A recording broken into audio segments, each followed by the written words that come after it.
नमस्कार, मैं शिवानी खंडेवा एक बार फिर आप सभी का स्वागत करती हूँ आपके अपने channel blogs to make think में। जैसे कि आप सभी को पता है, कुछ ही समय पहले विश्व कविता दिवस गया है। उस दिन कई लोगों ने कविता के ऊपर अपनी भावनाएं कविताओं में और कई शब्दों में व्यक्त करी, जिसमें मैंने बहुत सारे लेखकों की रचना में एक चीज़ नोटिस करी कि उनका मानना है कि कविता वो है जिसे पढ़ने के बाद या सुनने के बाद लोगों के चेहरे पर मुस्कान आ जानी चाहिए। जब मैंने ये चीज़ नोटिस करी तो मेरे मन में एक सवाल आया, बट मैं आपका ओपिनियन जानना चाहती हूँ, इसलिए ये बात आप लोगों के सामने रख रही हूँ। जैसे ही मेरे सामने ये बात है कि लोग ये मानते हैं कि कविता वो है जो लोगों के चेहरे पर मुस्कान ला दे, तो मेरे दिमाग में बहुत खूबसूरत से दो गीत आए जो हिट तो बहुत रहे, परंतु ये वो गीत थे जिसने जब जब सुना आंसू बहाए। पहला गीत था लता मंगेशकर जी का, ए मेरे वतन के लोगों ज़रा आँख में भर लो पानी, जो शहीद हुए हैं उनकी ज़रा याद करो कुर्बानी। और दूसरा था वतन से चिट्ठियाँ आई हैं। ये दोनों गीत वो गीत थे जिसने लोगों की आंखें नम करी थी।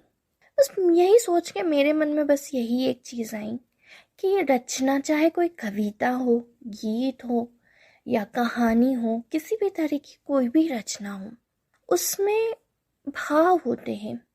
उन भावों को अगर कोई बहुत अच्छे से रिप्रेजेंट कर सकता है, अच्छे शब्दों के उपयोग से, या कहने का तरीका होता है उस तरीके से वो अच्छे से रख सकता है, तो उस रचना का महत्व होता है, या वो रचना अच्छी या बुरी कही जा सकती है।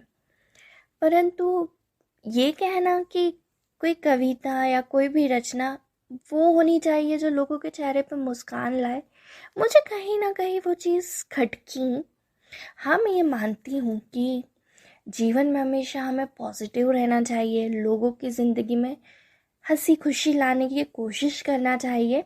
अगर हम सैड सॉन्ग्स या सैड रचनाएं बनाएंगे जिसमें उदासियाँ भरी हुई है, तो शायद वो उदासी हम लोगों के बीच भी फैला रहे, इस टाइप का कुछ हो सकता है लोगों की मेंटेलिटी। और मैं उस चीज़ से मना नहीं कर रही हूँ, होता है कि हम भी जब कोई ऐसी रचना सुनते हैं तो ऑब्वियसली हमारी आँख से आंसू बहते हैं, बट हम ये नहीं कह सकते ना कि वो कविता ही नहीं है जो आंसू ला दे। कविता चाहे मुस्कान लाए, आंसू लाए, या हमें वीरता ले आए, बट यही तो नो रस है ना। और नो रस में से किस रस में से कविता निकल के आ रही है या कोई रचना निकलते आ रही है, उससे क्या मतलब पड़ता है। कभी अगर हम लोगों की आंखों में दो आंसू लाके एक सकारात्मक मैसेज उन्हें पहुंचा सकते हैं, तो इसे सैड पोएम तो नहीं कह सकते, या कोई ऐसी चीज़ तो नहीं कह सकते कि वो गलत थी।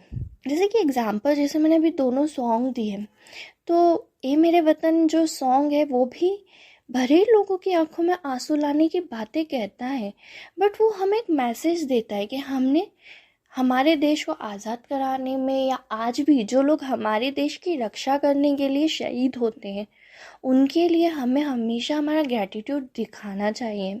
वैसे ही हमारे समाज में कितनी ही चीज़ें ऐसी हो रही है जो गलत हो रही है, अगर वो हमारी आंखों के सामने आती है और हमारी आंखों में आंसू लाकर हमें ये बताया जाता है कि हमें उसे सही करना चाहिए, तो मुझे नहीं लगता कि वो गलत है। तो भाई, रचना का और नो रसों में से किसी एक रस का ताल्लुक तो होता है एक दूसरे से, पर किसी एक रस को कमतर मानना या उस रस में बनी रचना को दूसरे रस में बनी रचना से कम मानना, मुझे लगता है थोड़ी सी नाइंसाफ़ी है। आप अपना ओपिनियन ज़रूर लिखिएगा कमेंट में। धन्यवाद।